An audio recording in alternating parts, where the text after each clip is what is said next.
Olá!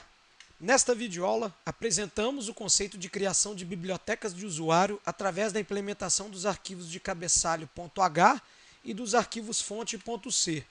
A primeira biblioteca apresentada neste curso é constituída dos arquivos digin.h e digin.c e tem como intuito proporcionar ao usuário uma interface simples para as tarefas de configuração e leitura das entradas digitais.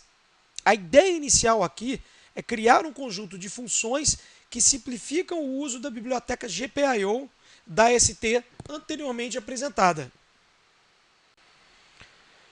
Voltando ao Core IDE, vamos criar então um diretório que vai conter todas as bibliotecas desenvolvidas a partir desta videoaula em nosso treinamento.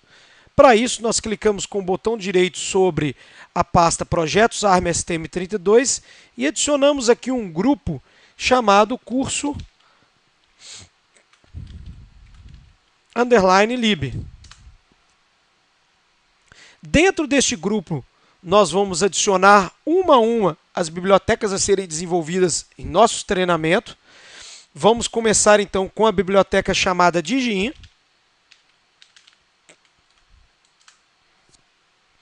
E dentro desta biblioteca digin, nós temos dois arquivos, o arquivo de cabeçalho e o arquivo fonte da biblioteca. Então vamos em New File.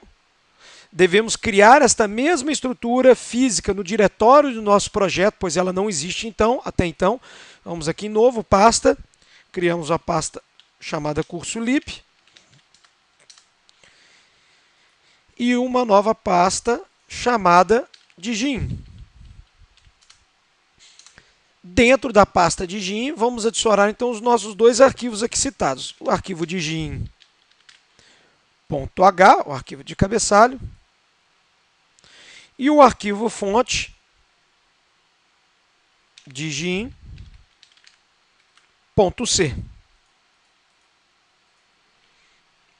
Muito bem. Feito isso, então, devemos agora criar o nosso projeto. Nossos projetos, como anteriormente citamos, eles são criados dentro da pasta main files, nossos arquivos principais do projeto. Vamos então aqui com o botão direito adicionar um novo grupo. Esse grupo para este projeto vai se chamar GPIO digin test. E vamos então criar aqui um novo arquivo que vai se chamar dentro da pasta main files. Criamos aqui a pasta GPIO digin test e vamos então criar o nosso arquivo fonte aqui do projeto GPIO digin test. Bom, criado esses arquivos, devemos agora inserir neles os códigos. Esses códigos estão presentes dentro da pasta exemplos 3, nos nossos exemplos do curso. Vamos então aqui começar com digin.h, abrir este arquivo, selecionar todas as linhas, Ctrl A, Ctrl C, e vamos colar dentro da edição do arquivo digin.h. Também vamos fazer a mesma coisa para o arquivo digin.c, Ctrl A, Ctrl C, copiamos dentro do arquivo de destino e também vamos fazer o mesmo passo para o arquivo fonte do projeto, GPIO digin test. Ctrl A, Ctrl C, Ctrl V. Salvamos aqui todos os arquivos e vamos agora entender o funcionamento de cada um desses arquivos da nossa aplicação. Bom, começando pelo arquivo de cabeçalho de nossa biblioteca, o arquivo digin.h. Aqui neste arquivo, nós podemos observar, logo em seu início, a inclusão de todas as bibliotecas necessárias para o seu funcionamento, para o seu desenvolvimento. Então, nós temos aqui as bibliotecas básicas para se trabalhar com GPIO, que é a biblioteca RCC, a biblioteca GPIO de periféricos da própria ST e também a nossa camada de aplicação, a nossa biblioteca stm32f10x.h, o nosso arquivo de cabeçalho principal aqui no CMSIS. Muito bem. Nós temos também aqui a definição do número total de entradas que poderão ser configuradas para a nossa biblioteca. Então, através dessa constante, o usuário poderá definir um número de entradas do seu dispositivo que ele está desenvolvendo, do seu projeto. Você pode vir aqui, por exemplo, e colocar, bom, eu tenho não apenas uma, mas vamos supor que eu tenho 2 entradas digitais. É simples, fácil, eu venho aqui e declaro a constante numérica 2 para string DIN total. Nós temos também aqui uma estrutura, uma enumeração que corresponde aos pinos escolhidos como entradas para a aplicação.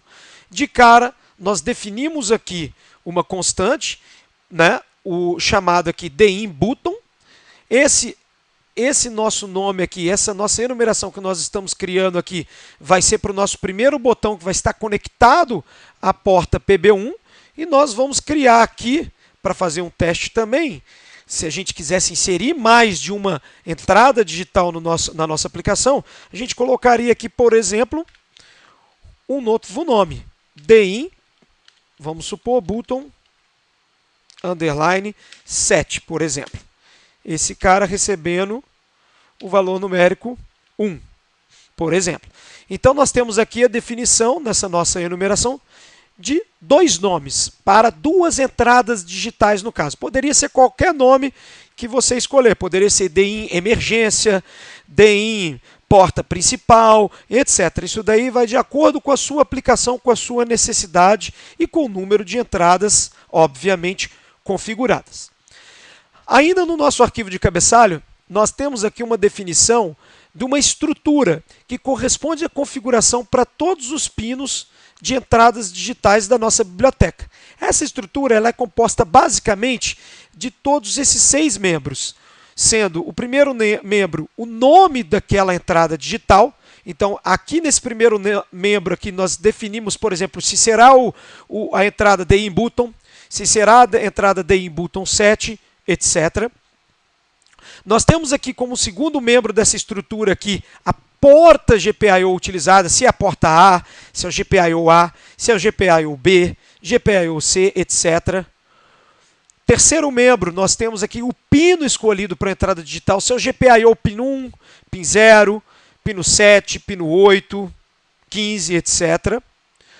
O modo de funcionamento também, que pode ser entrada analógica, entrada por pull down, entrada por up, saída por push, etc. A velocidade também correspondente àquela nossa porta de entrada, se pode ser de 10, 2 ou 50 MHz. E também a fonte de clock, se vai ser o APB2, o APB1, o HB, etc. Bom, essa é a estrutura de configuração das nossas entradas digitais. Está aqui no nosso arquivo de cabeçalho. O que mais nós temos no arquivo de cabeçalho? Nós temos também a declaração de todos os protótipos das funções da biblioteca.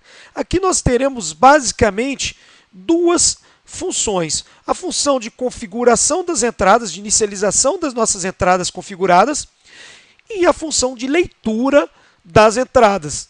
Para a função de leitura, vocês podem observar que ficou muito mais simples.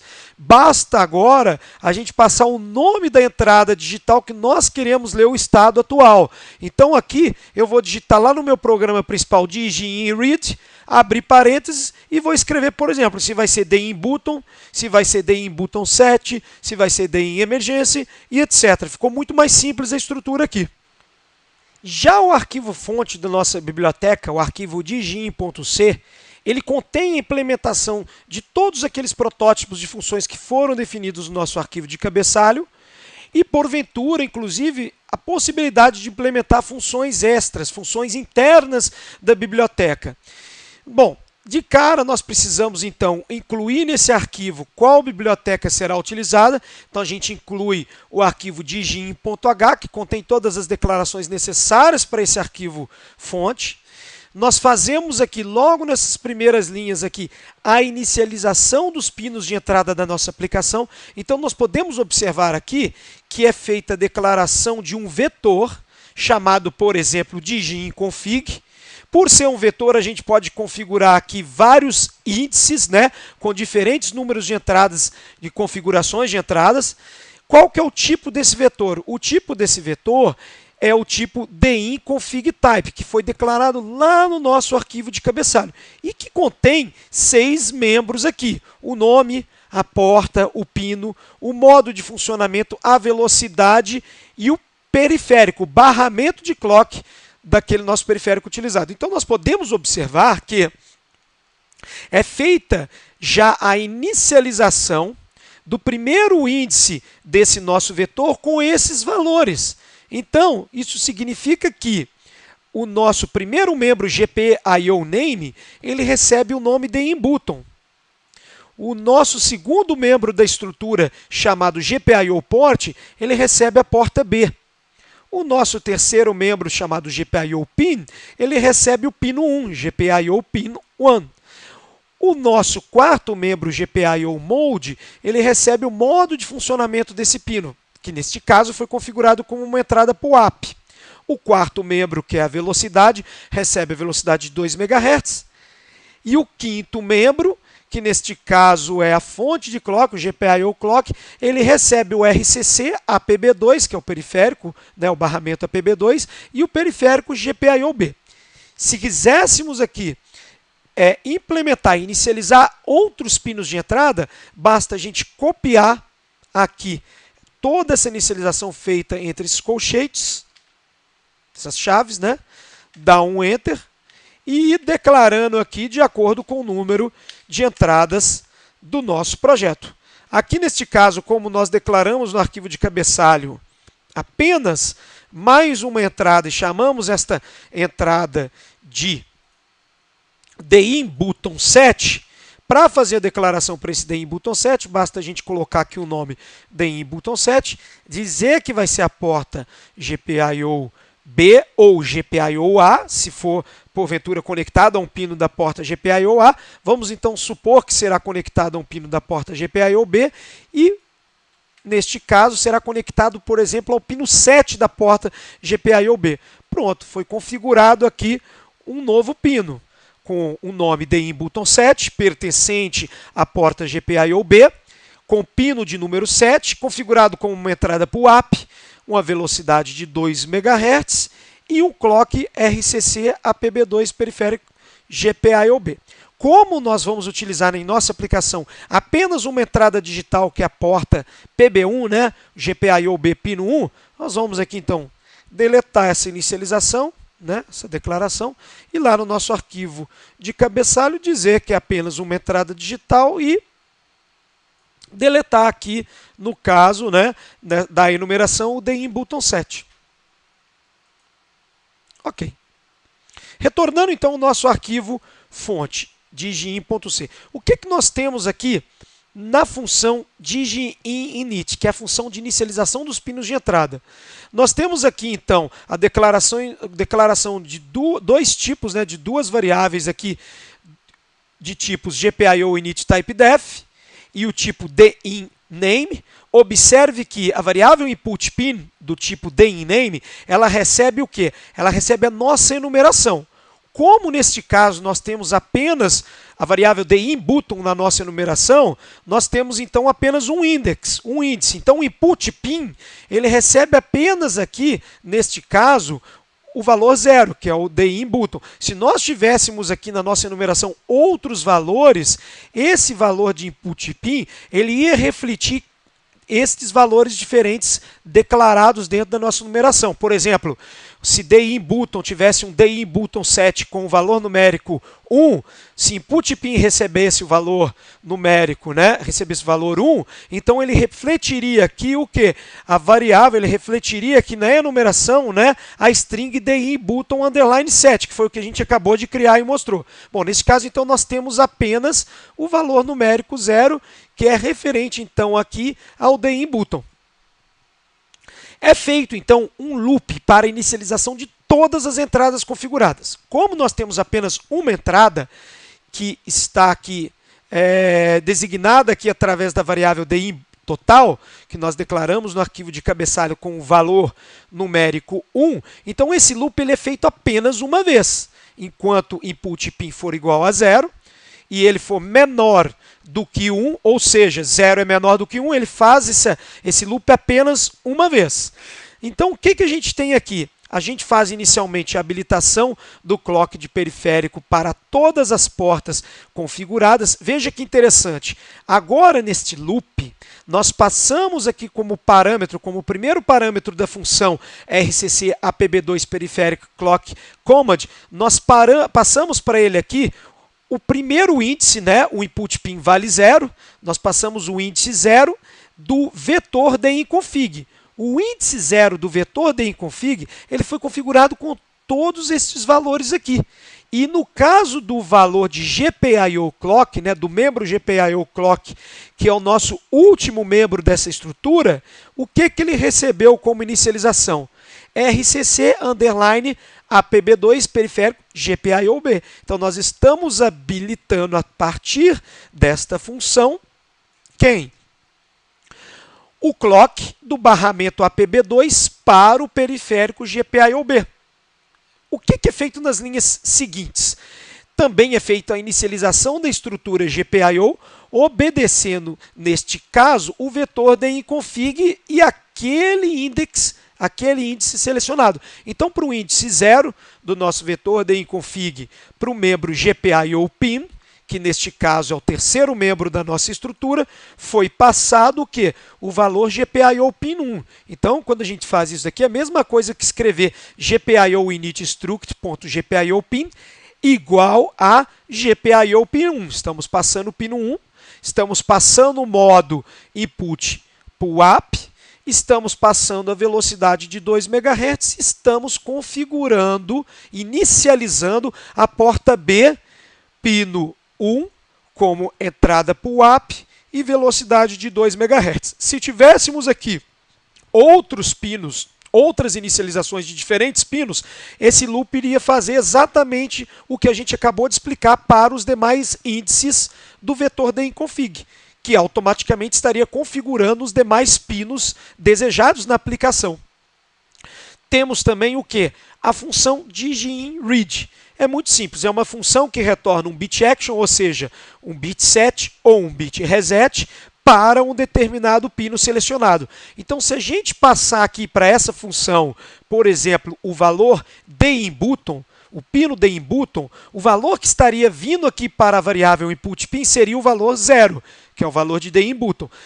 Ou seja, quando nós fizéssemos a função aqui GPIO read input data bit, nós estaríamos lendo o valor da porta GPIOB, que no nosso caso está configurado dentro do vetor DINConfig índice 0, e estaríamos passando também o pino 1 para esta função readInput. E essa função, por sua vez, vai retornar o estado atual, se será bit set ou bit reset, daquela entrada digital configurada, daquele pino configurado.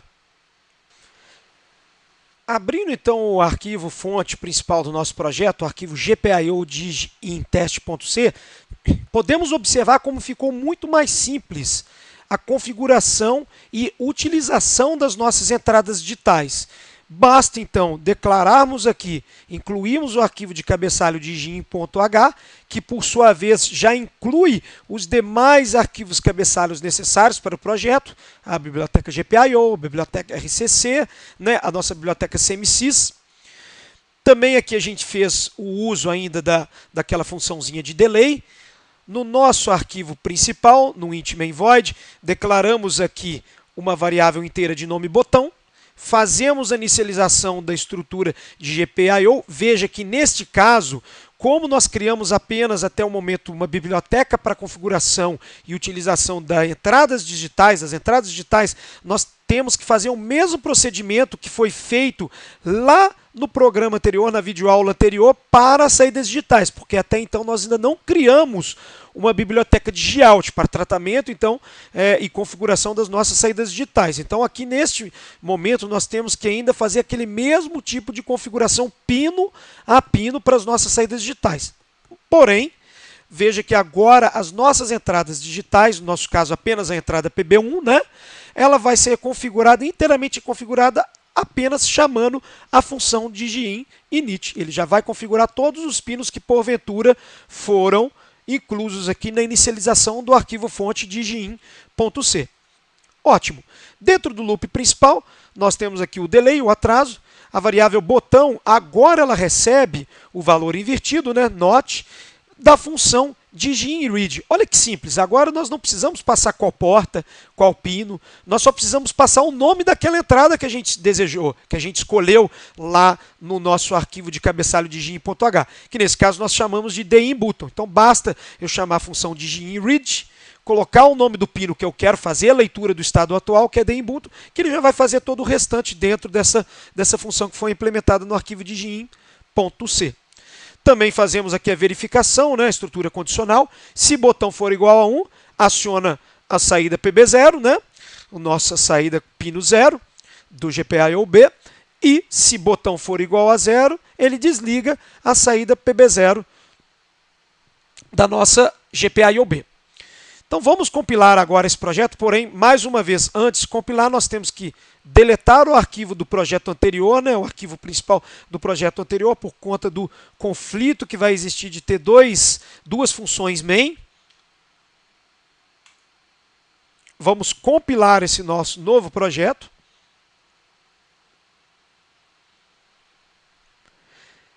De cara, nós podemos perceber que, utilizando essa biblioteca desenvolvida, nós temos agora um acréscimo no tamanho do programa.